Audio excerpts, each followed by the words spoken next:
এভাবে সারা রাতকে টর্চার করে আয়রা? আর টর্চার করবো না তোমাকে। তো কল কেন দিছো?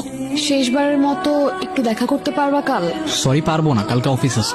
রায়ান, আমি শেষবারের মতো বলছি, এতটা ছোট করো না আমাকে। তো আমিও তো বলতেছি আমার কাজ আছে, বুঝতেছো না কেন? আমি ওয়েট করব। এখন চুপচাপ বসে না থেকে বলো কি বলবা। সবকিছু কি আবার আগের মতো ঠিক করা যায় না? সব তো ঠিকই আছে। আমাকে তোমার এখন আর সুন্দর লাগে না, তাই না? কিন্তু মনে আছে একটা সময় ছিল যখন তুমি আমার পিছে পিছে ঘুরতা। আমি তো তোমাকে একবারও বলিনি আমার তোমাকে ভাল লাগে না। অজিতাকে আইডিটা কার তুমি আমাকে নিজেই বলতে পারতা। বলার কি আছে, ও আমার ফ্রেন্ড। তুমি নিজেই বলতা তোমার আমাকে ভাল লাগে না, সুন্দর লাগে না, পারফেক্ট লাগে না। আমি চলে যাইতাম। কাজটা তুমি ঠিক করো না রায়ান। তোমার সাথে কেনই বা কথা বলতেছি আমি? কি হয়েছে? জানি না, কিন্তু খুব ভয় করছে। কি নিয়ে ভয় পাচ্ছ? আমি মেবি আমার লাইফের সবচেয়ে ভ্যালুয়েবল কাউকে হারাই ফেলতেছি।